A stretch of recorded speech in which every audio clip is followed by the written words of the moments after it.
21व्या शतकातही समाजाच्या मुख्य प्रवाहापासून कोसो दूर अंतरावर असलेल्या आदिवासी समाजाचं वास्तव आपल्या कल्पनेच्या पलीकडचं आहे. हे जेव्हा माणूस जागा होतो या गोदावरी परुळेकर लिखित पुस्तकातील पाड्यावरचा चहा हा पाठ्यांश वाचताना लक्षात येतं. अन्न, वस्त्र, निवारा या मूलभूत गरजा सुद्धा पूर्ण करण्यासाठी या आदिवाशांना जीवाचं रान करावं लागतं. मूलतः हा समाज हजारो वर्षापासून जंगलात राहणारा, जंगलाला आपलं सर्वस्व मानणारा, जंगल, माती, पाणी यांचे मनापासून रक्षण करणारा, पण आधुनिकतेच्या नावाखाली होणारी वृक्षतोड पाहून हतबल झालेल्या समाजाला दिशा देण्याचं काम अनेकांनी केलं. त्यात गोदावरी परुळेकरांचं नाव अगदी आदिवासांच्या मनात कोरलेलं. आदिवासांनी आपल्या हक्कासाठी संघर्ष केला पाहिजे, आपल्या मुलाबाळांना शिक्षित केलं पाहिजे यासाठी त्या आयुष्यभर झटत राहिल्या.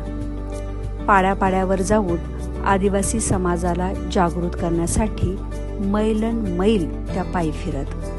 असंच त्या सालकर पाड्यावर कॉम्रेड दळवीसोबत पोहोचल्या. तेव्हा त्यांना तेथील भयावह दृश्य दिसलं. पाड्यावरील एकूण एक वारली जमीनदाराच्या शेतावर वेठबिगारी करायला गेलेली. पाड्यावर राहणाऱ्या या आदिवासींची घरं तशी एक दालने, लाकूड फाट्याचा कमीत कमी वापर केलेली, घरात जुजबी साहित्य, 3 दगडाची चूल असं वास्तव चित्र लेखिकेला दिसलं.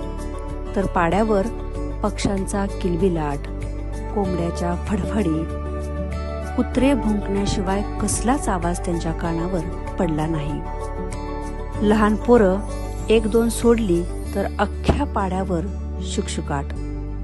आम्ही आल्याचं कळताच गुराखी मुलं आम्हाला पाहायला आली. त्यांनी, आम्ही टिटवाळ्याच्या सभेतील लोक आहोत, तुमच्या गावातील जाणत्या माणसांना सांगा व त्यांना घेऊन या असा आम्ही त्यांना निरोप दिला. तेव्हा त्या मुलांनी वेठबिगारीवर कामाला असलेल्या वारल्यांना निरोप दिला. तेव्हा कोठे एक एक वारली जमा होऊ लागली. गोदावरी परुळेकरांना चहा पिण्याची इच्छा झाली. ती इच्छा त्यांनी जमलेल्या वारल्यांना बोलून दाखवली.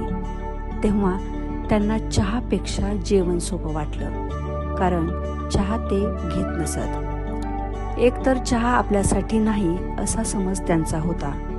तरीही जमलेल्या वारल्यांनी चहा करण्यासाठी खटाटोप सुरू केली. खरं तर ती त्यांची खटाटोपच म्हणायला हवी.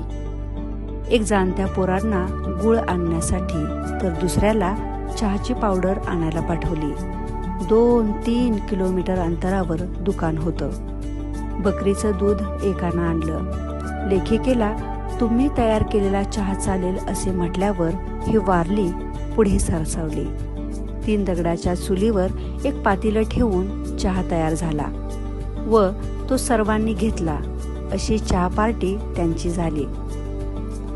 हा जो अनुभव आहे तो प्रत्यक्ष मुलांना अनुभवता यावा यासाठी श्रीपतराव भोसले हायस्कूलमधील सातत्याने नवनवीन उपक्रम राबविणारे मराठीचे अध्यापक शशिकांत जाधव यांनी 8वीच्या मुलामुलींना चहा करण्यासाठी लागणारे साहित्यासह तो चहा कसा 3 दगडाच्या चुलीवर होतो हे प्रत्यक्ष अनुभवाचा धडा दिला. या 8वीच्या मुलींना 3 दगडांची चूल शाळेच्या मैदानात मांडली. तर त्याला लागणारा लाकूड फाटा गोळा करून माचिसच्या साह्यानं चूल पेटवली. आणलेल्या पातेल्यात पाणी, चहा पावडर, आल्यासह मसाला टाकून तो उकळून घेतला. तर त्यात दूध टाकून चहा तयार करून आपल्या शिक्षकांना दिला व आपल्या सवंगड्यासह चहा पार्टीचा आनंद अनुभवला. यावेळी त्यांना आदिवासींना चहासाठी किती खटाटोप करावा लागतो हे तर अनुभवता आलेच, पण स्वावलंबन, कष्ट, सहकार्य भावना यांचा अनुभव या निमित्तानं त्यांना घेता आला.